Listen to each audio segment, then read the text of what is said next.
আল্লাহ তাআলা কোরআনে সরাসরি আবু জেহেলকে বলছে, আবু জেহেল তুই বেশি বাড়াবাড়ি করছ, তোরে আমি হাসরের ময়দানে তোর লম্বা ঝাঁকড়া চুল ধরে তোকে বেইজ্জতি করব। কাল্লা লা ইল্লাম তানতাহি লানাসফাআম বিন নাসিয়া। এই আয়াত আবু জেহেলকে লক্ষ্য করে নাযিল হয়েছে। সূরা আলাক, ইকরা বিসমি রাব্বিকাল্লাযী খালাক, যেই সূরা, এই সূরার লাস্টে আছে। আপনি তাফসীর দেখুন, ওখানে আছে এই নাসিয়া শব্দের অর্থ হলো সামনের চুল বড় যাদের, তাকে বলে নাসিয়া। আল্লাহ বলছে তোর সামনের এই বড় চুল ধরে হাসরের ময়দানে ফেলে বেইজ্জতি করবে। এই জন্য সামনের এই বড় চুল, এটা আবু জেহেলের চুল। 2 নাম্বার, কোরআনুল কারীমে আছে আল্লাহ তাআলার ফেরেশতারা হাসরের ময়দানে আল্লাহকে বলবে, আল্লাহ জাহান্নামীদেরকে জাহান্নামে হাসরের মাঠ থেকে জাহান্নামে ফেলবো কিভাবে? তো আল্লাহ তাআলা বলবেন ফায়ুখাযু বিন নাওয়াসি ওয়াল আকদাম। এই চুলের সামনের অগ্রভাগ বড় চুল এবং 2 ঠ্যাং ধইরা ছাগলের বাচ্চা যেভাবে আলগি দেয় এইভাবে আলগি দিয়ে ধইরা এমনে আসার না চাহবেই না জাহান্নামে। এই জন্য চুল বড়, সামনের এই ঝাঁকড়া বড় চুল, এগুলো এটা জাহান্নামীদের চুল। 3 নাম্বার, মুসলিম শরীফের স্পষ্ট হাদিস, নবীজি যতবার দাজ্জালের বর্ণনা দিছে, যেই দাজ্জাল মুমিনের সবচেয়ে বড় শত্রু, কাফের, কোটি কোটি মুসলমানের ঈমান নষ্ট করবে শেষ জামানায়, নবীজি প্রত্যেকবার দাজ্জালের বর্ণনা দিতে গিয়ে যতগুলো হাদিস বলছেন, বুখারী মুসলিম সব কিতাবে আছে, প্রত্যেক কিতাবের মধ্যে দাজ্জালের দৈহিক বর্ণনার মধ্যে একটা বর্ণনা নবী বলছে দাজ্জালের চুল হবে কাতাত। কাতাতুন মানে হলো এলোমেলো, এবড়োথেবড়ো, স্বাভাবিকতার পরিপন্থী। এই জন্য এই চুল দাজ্জালের চুল। জওয়ান মাথা নোয়াইও না, ওই বেটার মাঝখান দিয়ে খারাপ হইতো না। আমি দেখছি মাথা অন্য আইলে কি লাগবে। আমার কাছে লজ্জার কিছু নেই, তোমার কাছে আমি ঠেকানা, আমার কাছে তুমি ঠেকানা। দোস্ত, তুমি আমার ভাত খাও না, আমি তোমার ভাত খাই না। তোমার পথে তুমি চলে যাবা, আমার পথে আমি চলে যাব। আমরা একজন আরেকজনকে পাশ কাটাইয়া যাইতে পারবো, ঠিক কিনা বলেন না? কিন্তু আল্লাহকে বলো না, বন্ধু তুমি আমার সামনে পাশ কাটাইয়া গেলা গার, কিন্তু কি হইছে? আমি কি তোমার কাছে ঠেকানা, তুমি আমার কাছে ঠেকা? কথা বলে না। কিন্তু আল্লাহকে আলাম ইয়ালাম বিআন্নাল্লাহা ইয়ারা। রব্বুল আলামিন বলে, বান্দা তুমি কি জানো আমি কিন্তু সারাক্ষণ তোমাকে দেখি। কতক্ষণ? সারাক্ষণ, সারাক্ষণ দেখি। এই জন্য আল্লাহকে আড়াল করার সুযোগ নাই। অতএব আমার মূল বক্তব্য এই 3 আয়াতের, হায়াতের কদর করেন, জীবনের কদর করেন।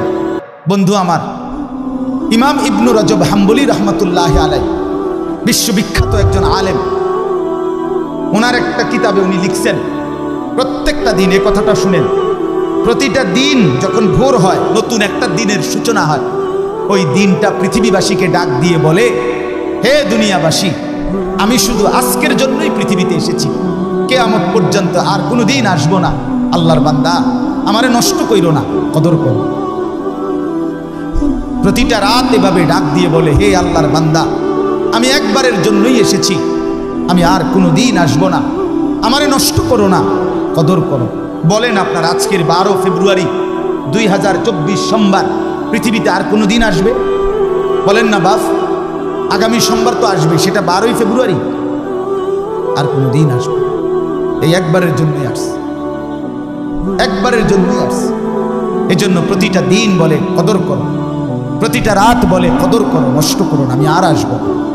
এরপরে ওই কিতাবে লিখছে আরো আবেগী কথা, আরো মর্মস্পর্শী কথা। এরপরের লাইন, দিন যখন শেষ হইতে লাগে, যখন দিন শেষ হইতে লাগে, অর্থাৎ সেই সকাল থেকে শুরু হয়ে মাগরিবের আগ মুহূর্তে যখন শেষ টাইম, অল্প কিছুক্ষণ পরে সূর্য ডুবে যাবে, তাহলে আজকের দিনটা কি হয়ে যাবে? শেষ হয়ে যাবে। কসম আল্লাহর, কিতাবে লিখছে এই শেষ টাইমে আইসা দিন আবার ডাক দেয়, হে পৃথিবীবাসী, আল্লাহর বান্দা, আমি তো চলে যাচ্ছি, আমি তো আর আসবো না, আমারে বিনা আমলে, বিনা সেজদায় এভাবে ছেড়ে দিলাম, আমি এমনি এমনি তোমার জীবন থেকে চলে যাইতাম। আজকের ফজর, জোহর, আসর 3 ওয়াক্ত নামাজ একটা একটা সেজদাও দিলা না। আহা আল্লাহর বান্দা, তাহলে আমি তোমার জীবন থেকে এভাবে হারিয়ে যেতাম। এভাবে রাত যখন শেষ হয়, ভোর হইতে লাগে, তখন রাত্রিও ডেকে বলে, হে আল্লাহর বান্দা, আমি তো চলে যাচ্ছি, আমি তো আর আসবো না। আমি বুঝি বিনা সেজদায় বিনা জিকিরে এভাবে হারিয়ে যেতাম তোমার থেকে। মাগরিবে, এশা, তাহাজ্জুদ একটা সেজদাও দিলা না।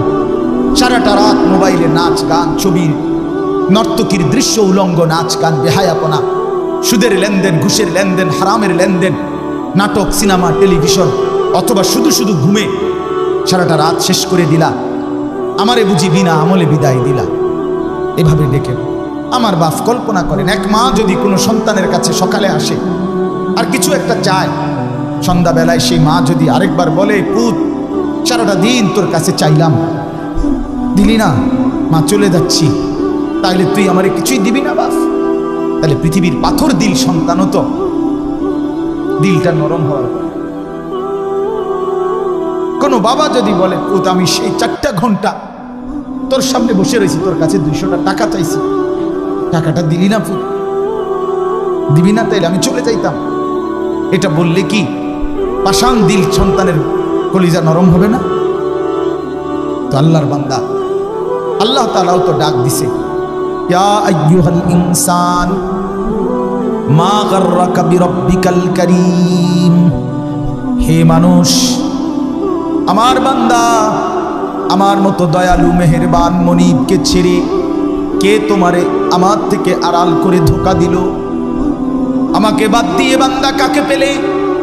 সারাদিন একটা সেজদা দিলা না বান্দা। তুমি আমার চাইতে আপনজন কাকে পেলে?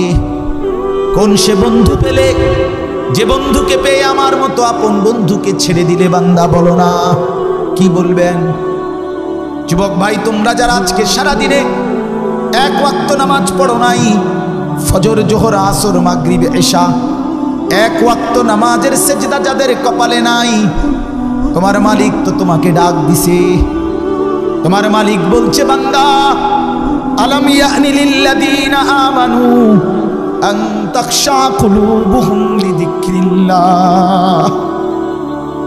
আল্লাহ বলেন, মুমিন, আমি আল্লাহর ভয়ে ঈমানদার, তোমার অন্তর আমার স্মরণে, তোমার দিলটা নরম হওয়ার সময় আজও কি হয়নি? আলাম ইয়ানি, এই বান্দা, হয়নি? দিবা না সেজদা? তাইলে যুবক ভাই, তুমি তাইলে আর কোনোদিন ফজরের নামাজ পড়বে না? বলো না ছেলেরা, বলো ভাই, বলো, আর কোনোদিন ফজরের নামাজ পড়বে না? তাইলে তোমার মালিককে সেজদা দিবা না? ভোরের সেজদার মজা নিবা না? আহ আহ 5 ওয়াক্ত নামাজের সেজদা কেন দিলেন? এই বাবা, আপনাদের যাদের ছেলে নামাজ পড়ে না, আপনারা কেমনে বেঁচে আছেন? কার জন্য সংসার সাজাচ্ছেন? কার জন্য? ওয়া'মুর আহলাকা বিস-সালাহ, আল্লাহ কোরআনে বলছে, পরিবারের সদস্যদেরকে নামাজের আদেশ করুন, নামাজের আদেশ করুন। ইব্রাহিম আলাইহিস সালাম ইসমাঈল আর হাজেরাকে মরুভূমিতে এক ফোঁটা পানি, খাদ্য খাবার জনবসতিহীন জায়গায় রেখে, খোদার কসম কোরআনে আছে, 1 নম্বর ইব্রাহিম আলাইহিস সালাম দুধু মরুভূমিতে রেখে কোলের বাচ্চার স্ত্রী হাজেরাকে চারদিকে তাকাইয়া দেখছে, কিচ্ছু নাই, এক ফোঁটা পানি নাই, জনবসতি নাই, বেঁচে থাকার কোনো অবলম্বন নাই। সেই অবস্থায়ও আল্লাহর কাছে 2 হাত তুলে, এই কোরআনে আছে, ইব্রাহিম আলাইহিস সালাম প্রথম দোয়া করছে, রব্বানা লিয়ুকিমুস সালাহ, আল্লাহ আমার স্ত্রী সন্তান যেন মৃত্যু পর্যন্ত নামাজ আদায় করে। আমি জানি না মাওলা আর কোনোদিন দেখা হবে কিনা, আর কোনোদিন ওদেরকে ফেরত পাবো কিনা, আমি জানি না। তো যদি বাঁচে তাইলে তারা যেন নামাজ আদায়।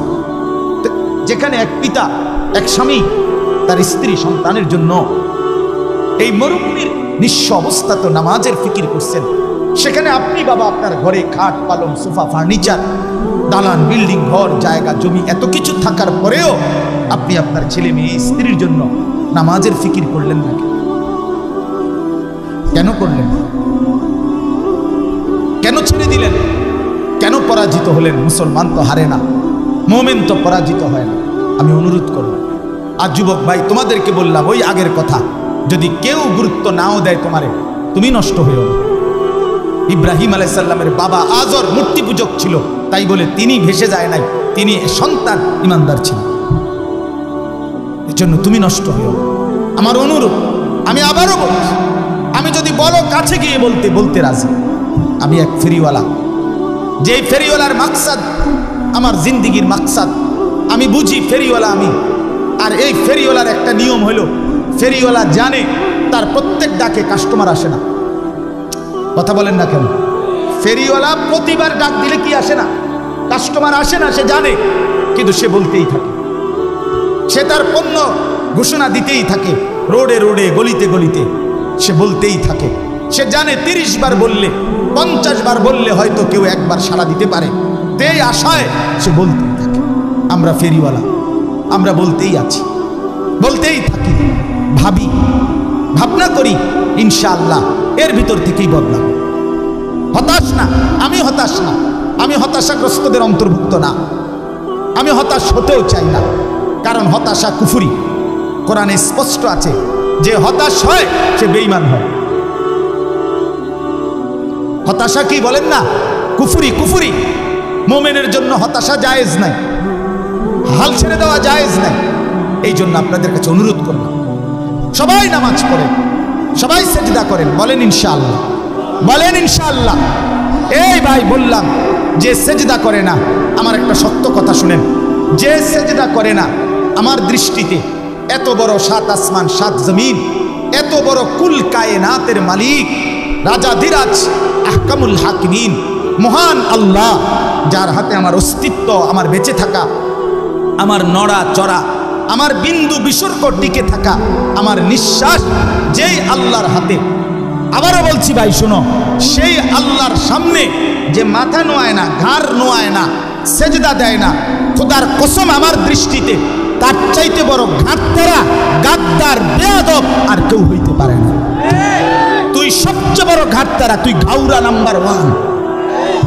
তুই মনে রাখিস, আমার নাম আনিসুর রহমান, আর যদি কোনোদিন বলতে না পারি তা আজই বলে গেলাম, তোমার মতো ঘাটতারা রে, তুমি ছোটখাটো কারো সামনে তেরামি করো না, তুমি এত বড় মালিক আল্লাহর সামনে ঘাড় নামাও না। তোমার মতো ঘাটতারা তো আর কেউ হইতে পারে না। ফেরেশতা হাসরের ময়দানে কবরে পাইলে প্রথম তোমারে ঘাটটা চাইয়া বাড়ি দিব, একটা বাড়ির লোকে তোর ঘাড় ফাটাই লাগবে।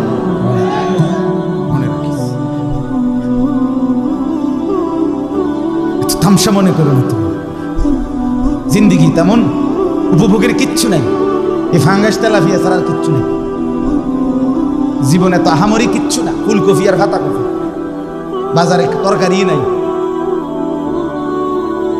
এই তরকারি, ফার্মের মুরকার কক মুরকা, দৈন্যাতার কাঁচামরিচ, ক্ষীরার টমাটো, আর কি তা দুন্দুল, করলা, লাউ, মিষ্টি কুমড়ো, মিষ্টি কুমড়াও নিয়মিত পাওয়া যায় না। এই তো দুনিয়া, এই সামান্য দুনিয়া। জন্তু জানোয়ার হাইওয়ান এর চাইতে বেশি দুনিয়া ভোগ করে। আমাদের বাংলাদেশের একজন প্রখ্যাত আলেম আছে, ডক্টর আল্লামা আফম খালিদ হুসাইন, ওনার বয়ানে আমি নিজে শুনছি, উনি গবেষক, অনেক বড় উচ্চশিক্ষিত মানুষ, জেনারেল লাইনও আলেমের লাইনও। হুজুরের বয়ানে আমি শুনছি, হুজুর বলছে একটি হাতি একদিনে 250 কেজি খাবার খায়, 90 লিটার পানি খায়। 250 কেজি খাবার আপনি খাইতে পারবেন? আমি একবার ওই কক্সবাজারের আগে চিটাগাংয়ের পরে একটা সাফারি পার্ক আছে, দুলা হাজারা সাফারি পার্ক, আমি অনেক আগে গেছিলাম। এটা আমার এক পরিচিত লোকে আবার এটাতে নিছিল, বিশাল বড় ওইটা। ওইটার মধ্যে বাঘের খাঁচায় আমি সামনে গেছি, যখন দেখতাম বাঘ, এই টাইমে বাঘের গোশত দিছে, আমিও গেছি, দাঁড়াইছি, গরুর গোশত বস্তার থেকে ডাইলা। তো আমি জিগাইলাম, ভাই কদ্দুর দিলেন এই বাঘটারে? কয় হুজুর, জঙ্গলে বাঘ যে পরিমাণ খায় ওই চাহিদা মতো দেওয়া যায় না, এটা তো চিড়িয়াখানা, এটা তো একটা সীমাবদ্ধতা আছে। আমি গাছ হোক না, কদ্দুর দিচ্ছেন হেঁটেই শুনি। কয় এমনি প্রতিবেলা 20-22 কেজি গোশত দিচ্ছে, গরুর গোশত, 20 থেকে 22 কেজি গরুর গোশত এই বাঘটারে প্রতিবেলা। 22 কেজি গোশত এক বড়ে খাইতেন পারবেন? এই বাঘের বাচ্চা খারাপ, আমি নিজে খাবো, বেড়ো মূল্য টেহা গেলে যাক না, আপনি লগে লইয়ে যাবেন একটা কথা বলেন না কেন? কি দুনিয়া ভোগ করছি বলেন না, আমরা কি দুনিয়া ভোগ করি তাইলে? আচ্ছা এই বাগেরে বলেন না দোস্ত, আজ এত রবিবার রুটিনে ফাঙ্গাস, ও দাঁত ফালাই দো মোদের বেড়া, তুই জীবনে দেখছ তুই আমার বেড়া, আমার বংশের কেউরে দেখছ তুই ফাঙ্গাস, প্রতিবেলা গোস্ত খাই বেড়া, তো তুই পাগল ছাগল ব্যবসা তোমার বেড়া। কি বলেন? জঙ্গলের ভাগ অন্য আইটেমের কোনো তরকারি লয় না না না না, তো উন্নত রুচি সম্পন্ন বেড়া, সে তো গোস্ত ছাড়া কিছু খায় না। দুনিয়া এই পরিমাণ জন্তু জানোয়ার ভোগ করে, তাইলে দুনিয়া আহামরি আমরা ভোগ করছি না, আমাদের মূল উপভোগ আখিরাত। কোথায়? আমার শায়েখ আল্লামা মুফতি মুশতাকুর নবী কাসিমি তিনি দিবানিশি বলে, যুবক আজকে তুমি নর্তকী দেখে নাও, আজকে তুমি ভিন নারী দেখে নাও, আমিও অপেক্ষা করছি, আমি জান্নাতে 70,000 হুর একসাথে দেখব। হুজুর বলে, যুবক আজকে তুমি ভিন নারীর গান শুনে নাও, না জায়েজ হারাম গান বাদ্য শুনো, আমিও অপেক্ষা করছি, জান্নাতের 70,000 হুরেরা একসাথে গান গাইবে, আমি শুনব, জান্নাত নড়ে উঠবে, জান্নাতের গাছ গিলমান সব। আমি নিজে আরবি কিতাবে পড়ছি, ওয়াকাত তাতাহাররাকু কানাদিলাল জান্নাহ, জান্নাতের গান শুরু হবে তো পুরা জান্নাত নড়ে উঠবে, গাছপালা তরুলতা সব জান্নাতের নড়বে চড়বে, এমনকি এই কানাদিল মানে লাঠি লণ্ঠন, এইটা দেখে দেখেন দেখছেন না, এ নবীজি বলছে ওয়াকাত তাতাহাররাকু কানাদিলাল জান্নাহ, জান্নাতের গানে মৌজে জান্নাতের লণ্ঠন বাতিগুলো এরকম নড়বে, মানে বাতির মধ্যে তালাইয়া হল করছে কিনে। হ্যাঁ আমরা অপেক্ষা করছি, চলেন সবাই অপেক্ষা করি, ঠিক আছে না? ইনশাআল্লাহ আল্লাহ আমাদেরকে তৌফিক দান করেন, হায়াতের কদর করেন। এই হায়াত, এই আয়াতের বক্তব্য এটা, আজকে যারা গুনাহ পাপ নাফরমানিতে জীবনটা শেষ করে দিচ্ছেন, খোদার কসম আল্লাহ এই আয়াতে এই কথাটাই বলছে যে বান্দা, প্রতিটা পাপী নাফরমানি অবাধ্য যে জীবনটা নষ্ট করে দিল, এই লোকটা মৃত্যুর সময় মালাকুল মউত আজরাইল যখন আসবে, আল্লাহ বলছে পরিষ্কার, হাত্তা ইদা জা আহাদা, এই শুনেন এই শেষ কথা, হাত্তা ইদা জা আহাদাহুমুল মউত, ওই মেহমানরা আসেন না, ভিতরে আসেন, সময় হয়ে গেছে, আসেন আসেন না, আরে ভাই আর দেরি নাই, আসেন, ওই ছেলেরা আসো না মিয়া, ভিতরে আসো, আসো আসো আসো, সময় হয়েছে দোস্ত, বসেন, অসুবিধা নেই। যে যে দূর শুনছে, জিন্দিগি বদলাবার জন্য কখনো কারো জন্য এক কথাও যথেষ্ট। এক আমার শায়েখ আল্লামা মুফতি মুশতাকুর নবী কাসিমি হুজুরে আমি বহুবার দেখছি আমার জীবনে, অসংখ্য মানুষকে হুজুরের সামনে গেছে, দাড়িবিহীন মানুষ, হুজুরে কিচ্ছু বলে নাই, শুধু বাইক দূরে দিগাই এ ডাক দিছে, তার মুখে এমনি হাত বুলাইছে, এমনি হাত বুলাইছে, এ আর কিছু কইছে না, আচ্ছা ভাই আল্লাহ বলছে তার দোয়া করে এই কথা কই বিদায় দিছে। অসংখ্য মানুষ আমি দেখছি, এর পরের বার আসছে দাড়িওয়ালা চেহারা, কিছু বলে না, শব্দের চাইতে নিঃশব্দতার আরো আকর্ষণ বেশি। কথা বুঝছি? আজকে মাগরিব বাদ যেখানে বয়ান করছি আমি, এখন যেখান থেকে আমি আসছি বয়ান করে দেবিদ্যা এক জায়গায়, এই ভদ্রলোক আমারে দাওয়াত দিতে যেদিন গেছে, এই কিছুদিন আগে, ওই দিন উনি দাড়িবিহীন ছিল, একদম ক্লিন শেভ করা। এখন আমি গিয়ে দেখি উনি সর্বোচ্চ 1 মাস হয়েছে, এই পরিমাণ দাড়ি। তা আমি প্রথম চিনি নাই যে কোনজন, আমি যাই দাওয়াত দিচ্ছি, তাই যে হুজুর এই যে আমি দাওয়াত দিছি, যে আমি আপনি কহ হুজুর দাড়ি রাখছি, আপনার এখান থেকে আসি, ওইখান থেকে সেই শরম লাগছে যে হুজুরে এত মহব্বত করে দাওয়াত দিছি, আপনি আমার বাড়ির যাবেন, আসবেন, আপনি যদি আমার আবার এরম দেখেন কেমন হবে।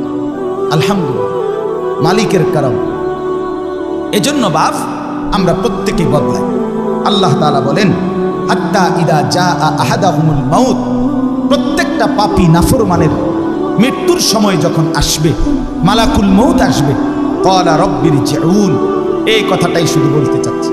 প্রতিটা পাপী নাফরমান অবাধ্য, আহা আজকের হায়াত জিন্দিগি যারা খামখেয়ালি করে, অবহেলা করে, তুচ্ছতাচ্ছিল্য করে নষ্ট করে দিলেন, আল্লাহ বলেন এরকম প্রতিটা পাপী নাফরমান আল্লাহকে বলবে, আয় আল্লাহ, আমার এই দুনিয়ার সময়টা অল্প সময়ের জন্য আবার ফেরত। ক্বালা রাব্বিরজিউন, বলবে আল্লাহ দেন না, একটু সময়ের জন্য আবার। আল্লাহ জিজ্ঞেস করবে, কি করবা বান্দা? তো বান্দা বলবে, লাআল্লি আ'মালু সালিহান ফীমা তারাকতু, যে আমলগুলো ছুটে গেছে, যেই নেক আমলগুলো, নামাজ রোজা বন্দেগীগুলো করি নাই, এবার সুযোগ পেলে আমি তা পূর্ণ করব। আল্লাহ তাআলা বলবেন, কাল্লা, এই যে সব কখনোই না বান্দা, কখনো হবে না। মালাকুল মউত আজরাইলকে সামনে এনে আমি কোনোদিন আমার জগতের কাউকে সুযোগ দেই নাই। আমি যদি আজরাইলকে দেখি, তাফসীরের মধ্যে আছে, পাপী ব্যক্তির সামনে আজরাইল অত্যন্ত বিভৎস কুৎসিত আকৃতিতে আসে। আর এই জন্য আজরাইলকে তখন ওই দৃশ্যে দেখে প্রতিটা মানুষ বুঝে তার পরবর্তী পরিণতি কি হবে।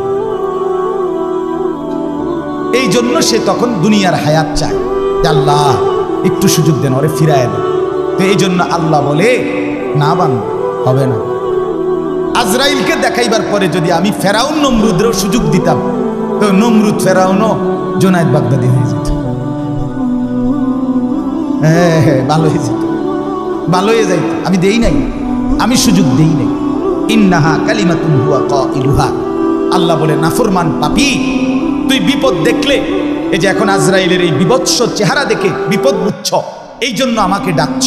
আমি জানি এটা তোমার কথার কথা, কারণ ইতিপূর্বের হায়াতে বহুবার বহু মুসিবতে ঝড় উঠছে, তুফান লাগছে, ঘূর্ণিঝড় শুরু হয়েছে, তখন তুমি নৌকা, লঞ্চ, স্টিমার, জাহাজের মধ্যে ছিলা, তখন আমারে ভীষণ মনোযোগ দিয়া ডাকছিলা। ফালাম্মা নাজ্জাহুম ইলাল বাররি ইদা হুম ইউশরিকুন, যখন আমি পারে ভিড়াইয়া দিছি, কথা বোঝেন নাই, পারে যখন আমি পারে ভিড়াইয়া দিলাম, বাঁচাইয়া দিলাম, ইদা হুম ইউশরিকুন, সাথে সাথে বেঈমান তুমি আমি আল্লাহকে ভুলে আমার সাথে শিরিক করতে লাগছো। এতক্ষণ ডাকছিলে আমারে, এখন সব গুনাগুন হইয়া গেছে ড্রাইভারের, মাঝির, ওই সারেঙের। সিএনজি যে সময় অ্যাক্সিডেন্ট করতে লাগছে গাড়িটা, প্রাইভেট কারটা, তখন তুমি আল্লাহ আল্লাহ আল্লাহ আল্লাহ আল্লাহ আল্লাহ আল্লাহ আল্লাহ আল্লাহ আল্লাহ আটকে গেছে। যখনই বাচ্চা গেছে তখনই ড্রাইভার রে, তে একটা ড্রাইভারে, জাত ড্রাইভার, খানদানি ড্রাইভার, হ্যাঁ, তার বংশ ড্রাইভার, তার 14 গোষ্ঠী গাড়ি চালাইতে চালাইতে মার ফেলাইছে। মানে এইবার ফারা না হেতে চাঁদের দেশে তুই, এইবার সমস্ত গুণাগুণ কার? এতক্ষণ ডাকছিল কাকে? আল্লাহ বলে, তুমি এই জাতের সিটা, তোমার তোমার বেডির যে সময় সিজার হইতে লাগছে, তুমি সে সময় আমার নামাই লাইছো। খান্দে কিচ্ছু তো করে না, মানে সিজার হয়েছে। যখনই বাচ্চাটা হইয়া সারছে, এই শুরু হইল মোবাইল। 14 গোষ্ঠী, একেবারে এশিয়া, ইউরোপ, আমেরিকা, অ্যান্টার্কটিকা পর্যন্ত, অথবা আটলান্টিক মহাসাগরের নিচে বা হিমালয় পর্বতের উপরেও যদি কেউ থাকে, তার 14 গোষ্ঠীর সবাই জানাইছে, হ্যাঁ হয়েছে হয়েছে হয়েছে হয়েছে হয়েছে, লাগছে নি, হ্যাঁ লাগছে, কারণ লাগছে সিজার। আর কি, আসরও শেষ, মাগরিবও শেষ, এশাও শেষ, নামাজের আর খবর নাই। যে মালিকরে এতক্ষণ ডাকছিল তার কথা আর মনে নাই। আল্লাহ বলে, তোমার চিটার আমি চিনি। ইন্নাহা কালিমাতুন হুয়া কাইলুহা, এটা তোমার কথার কথা, মিথ্যা কথা, তুমি ধোঁকাবাজ। তুমি আবার সুযোগ পাইলে আবার অসভ্যতার দুনিয়া নিয়েই কারাকারি। কাজেই অমিন ওয়ারাইহিম বারযাখুন ইলা ইয়াউমি ইউবাসুন, অতএব সাফ তুমি এখন আজরাইলের হাতে ধরা দিয়ে, একেবারে ইসরাফিলের ফু দিয়ে হাসরের মাঠ কায়েম করা পর্যন্ত বারজাখ মানে কবরের জিন্দেগিতে পড়ে থাকো। যা, ওই যে বললাম ওয়া নয়, মনে আসেনি? ওয়া নয়, পিছনে আসবে না, সামনে সামনে, আগে বাড়ে, আগে বাড়ো, যাও কবরে যাও, এরপরে আগে বাড়ো হাসরের মাঠে যাও, আগে বাড়ো, এরপরে যাও আরো আগে বাড়ো মিজানের পাল্লায় যাও, আরো আগে বাড়ো ফুলসিরাতে যাও, যাও আগে বাড়ো, পিছনে আসবে না, পিছনে আসবে। ফাইদা নুফিখা ফিস সূর, এরপরে আল্লাহ বলেন, শুধু তর্জমা শুনেন, আল্লাহ বলে এরপরে যখন হাসরের মাঠ কায়েম হবে, ইসরাফিলের ফু দেওয়ার পরে কোটি কোটি মানুষ এভাবে দাঁড়াবে। আহা, ফালা আনসাবা বাইনাহুম ইয়াউমাইদিন, আল্লাহ বলে সেদিন লক্ষ কোটি মানুষ কেউ কাউকে নিজের বংশের নাসাব আত্মীয়তার সম্পর্কের কোনো পরিচয় দিবে না। কোনো মা বলবে না এটা সন্তান আমার, কোনো সন্তান বলবে না এটা আমার মা, কোনো স্বামী বলবে না এটা আমার স্ত্রী, কোনো স্ত্রী বলবে না এটা আমার স্বামী। ইয়াউমা ইয়াফিরুল মারউ মিন আখিহি ওয়া উম্মিহি ওয়া আবিহি ওয়া সাহিবাতিহি ওয়া বানিহি। নবীজি বলছে হযরত ইব্রাহিমের মতো নবী ইসমাইল ওনার ছেলেকে দেখবে, ডাকবে না। ইয়াকুব নবীর মতো নবী ওনার ছেলে ইউসুফকে দেখবে, ডাকবে না। মুসা নবীর মতো নবী মা এবং বোনকে দেখবে, নবী বলছে, কিন্তু ডাকবে না।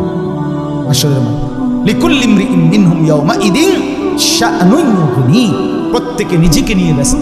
ইয়া রাব্বি নাফসি নাফসি, আল্লাহ আমাকে বাঁচাও, আমাকে বাঁচাও। ওয়ালা ইয়াতাসাআলুন, কেউ কাউকে ভালো মন্দ, সুখ দুঃখ, কষ্ট পেরেশানির কোনো কথা জিজ্ঞেস করবে না। আপনাদের কষ্ট হচ্ছে? না না না, হাসরের ময়দানে এনে কি তার কষ্ট কি তার বইয়া রয়েছে ভালো মানুষ, এনের কথা জিগাইছি না, হেনে হেনে মানে এই কথা জিগাইবে না। এখন যে বললাম যেমন আপনাদের কষ্ট হচ্ছে, আপনারা বললেন না, এই কথা জিগানোর কেউ থাকবে? ওয়ালা ইয়াতাসাআলুন, কেউ কাউকে ভালো মন্দ কিছুই জিজ্ঞেস করবে না। ফামান সাকুলাত মাওয়াজিনুহু ফাউলাইকা হুমুল মুফলিহুন, সেদিন মিজানের পাল্লায় যার আমল নেকি ভারী হবে একমাত্র সেই সফল কামিয়াব জান্নাতি হবে। ওয়ামান খাফফাত মাওয়াজিনুহু ফাউলাইকা আল্লাযীনা খাসিরু আনফুসাহুম ফি জাহান্নামা খালিদুন। আল্লাহ বলে, আর যার মিজানের পাল্লায় নেকি হালকা হবে, গুনাহ ভারী হবে, ওই নাফরমান নিজের বরবাদি নিজেই করে ফেললো, কাজেই এখন চিরস্থায়ীভাবে জাহান্নামের মধ্যে বসবাস করবে। এরপরে আল্লাহ বলেন, তালফাহু wujuhahumun nar wa hum fiha kalihun, আল্লাহ বলে জাহান্নামের ভীষণ আগুনে জাহান্নামীকে তেলের কড়াইয়ার মধ্যে, গরম তেলের মধ্যে মাছ যেরকম এক পিঠ চাপ দিয়ে আরেক পিঠ চাপ দিয়ে ভাজি করে, চাপ দিয়ে দিয়ে, তার কসমে এই আয়াতের অর্থ আল্লাহ বলেন জাহান্নামীকে জাহান্নামের ভীষণ আগুনে তার দুই পাশের গাল চেহারা এইভাবে চাপ দিয়ে দিয়ে আগুনে দগ্ধ করানো হবে। অহুম ফিহা কালিহুন, চেহারাটা কুৎসিত বিভৎস মলিন হবে আর ভীষণ চিৎকার করবে। আল্লাহ তখন বলবেন, আলাম তাকুন আয়াতি তুতলা আলাইকুম ফাকুনতুম বিহা তুকাদ্দিবুন। আল্লাহ বলবে, নাফরমান, আমার কোরআনের আয়াত এমন তাফসিরুল কোরআন মাহফিলে, এমন হিফজুল কোরআন মাহফিলে, এমন ওয়াজ মাহফিলে, কত মসজিদে ইমাম খতিব মুয়াজ্জিন, কত আলেম, কত পীর বুজুর্গ, কত ওলামা, কত খতিব, কত বক্তা, কত ওয়াইজ বারবার আমার কথা তোকে শুনাইছিল। ফাকুনতুম বিহা তুকাদ্দিবুন, তুমি প্রত্যেকটা কথাকে মিথ্যা মনে করেছিলে। কি মনে করেছিলে? এখন বুঝো। নাফরমান তখন বলবে, রব্বানা গালাবাত আলাইনা শিকওয়াতুনা। আমার বন্ধু আল্লাহর বান্দা নাফরমান জাহান্নামী তখন বলবে, আল্লাহ আমার এই মন্দ কপাল, আমি দুর্ভাগা কপাল, আমার কপাল খারাপ, আমার ভাগ্যে নাই, আমি দুর্ভাগা, আমি বদনসিব। কেন? ওয়াকুন্না কওমান যালিন। যুবক আবারও শুনো, এইখানে পরিষ্কার আল্লাহ বলছে, সেদিন জাহান্নামী বলবে, আল্লাহ আমি বড় পথভ্রষ্ট, অসভ্য, কাফের, মুশরিক, নাফরমান, পাপী সম্প্রদায়ের অন্তর্ভুক্ত ছিলাম। ভালো মানুষ পাই নাই, ভালো সঙ্গী পাই নাই, উপযুক্ত কেউ পাই নাই, যে আমাকে আগলায় রাখবে, যে আমাকে আগে বাড়াবে, যে আমাকে আল্লাহর কথা মনে করাবে, এমন লোক পাই নাই। যাদের সাথে চলতাম তারা পেশাব করে পানি নিত না, যাদের সাথে হাঁটতাম তারা কোনোদিন আল্লাহকে সেজদা দিত না, যাদের সাথে চলতাম ফিরতাম তারা সুদের লেনদেন, ঘুষের লেনদেন, বাটপারি আর চিটারি আর নারীর আড্ডায় করে থাকতো। আল্লাহ এই অসৎ মানুষের কারণে আমি আজ হতভাগী। এরপরে শেষ নাফরমান আবার বলবে, রব্বানা আখরিজনা মিনহা। আল্লাহ, আল্লাহ দেন না আমার একটা বারের জন্য দুনিয়ায়, এই জাহান্নাম থেকে বের করে দেন, দুনিয়ায় যেতে দেন, আমার একটু সুযোগ দেন, আমি আর পারছি না মাওলা, এই আগুন সইতে পারছি না। ফাইন উদনা ফাইন্না যালিমুন। আল্লাহ বলে, নাফরমান বলবে আল্লাহ এবার দুনিয়ায় গেলে যদি আবার নাফরমানি করি তাইলে আমি আসলেই জালেম, আমি অবাধ্য, তখন আপনি আমারে দ্বিগুণ ত্রিগুণ আপনি ডবল রিডবল শাস্তি আমারে দিয়েন, কিন্তু এইবার ছেড়ে দেন, একটাবার ছেড়ে দেন। এই শেষ কথা, ক্বালা খসাউ ফিহা ওয়ালা তুকাল্লিমুন। আল্লাহ তাআলা বলবে নাফরমান তুই জাহান্নামে পড়ে থাক, ওয়ালা তুকাল্লিমুন, আর একটা কথা বলবি না, একটা কথা। মানুষ যখন প্রচন্ড রাগ করে তখন এটা কয় কিনা, একদম বড়া চুপ, একটা কথা বলবি না বেয়াদব, বলে কিনা বলে এ আল্লাহ, ওয়ালা তুকাল্লিমুন, বেঈমান একটা কথা বলবি। তুই বাদ দুগে খাওয়াইছি দেখে মনে করছে আমি কিচ্ছু কইতাম না। হ্যাঁ হ্যাঁ, কি ভাবছো নিজেকে? এই কি ভাবছে নাফরমান, নিজে চালা। আল্লাহ বলে কি ভাবছো, যা একদম কথা। তাফসীরে মাআরিফুল কোরআনে লিখছে, আমি নিজে পড়ছি। আহা, আল্লাহ যখন বলে ফেলবে আর কথা বলবি না, খোদার কসম বন্ধু আপনি এখন দেখেন গিয়া ওইখানে লেখা আছে, এরপরে এই জাহান্নামী যাদেরকে আল্লাহ বলবে আর কথা বলবি না, জাহান্নামে পড়ে থাক, এরপরে ওই মানুষটার জবান দিয়া ওই জাহান্নামীর মুখ দিয়ে আর মানুষের কোনো শব্দ উচ্চারিত হবে না। এরপরের শব্দগুলো কুকুরের ঘেউ ঘেউ অথবা গাধার আত্মচিৎকার বেরোবে, কুত্তার আওয়াজ, কুত্তার আওয়াজ, কুত্তার আওয়াজ। যুবক ফিরে আসো, নিয়ত করি ইনশাআল্লাহ। নওজোয়ান ভাই নিয়ত করো ইনশাআল্লাহ, ফিরতেই হবে তোমাকে। কষ্ট পাইবা না, কষ্ট পাই। আগামী 30 বছর যদি হায়াত পাও, এই অব্যাহত অসভ্যতা অস্থিরতা কষ্ট দিবে, কষ্ট দিবে। ইন্নাল্লাযীনা ইউহিব্বুনা আন তাশিআল ফাহিশা ফিল্লাযীনা আমানু লাহুম আযাবুন আলীমুন ফিদ দুনিয়া ওয়াল আখিরা। সূরা নূরের আয়াত। আল্লাহ বলছে এই মুসলমানদের সমাজে যারা অশ্লীলতা, বেহায়াপনা, অসভ্যতা ছড়িয়ে দিতে চায়, খোদার কসম আল্লাহ বলছে তাদের জন্য রয়েছে মর্মান্তিক আযাব ফিদ দুনিয়া, দুনিয়াতেও আখিরাতেও, ওয়াল আখিরা, আখিরাত।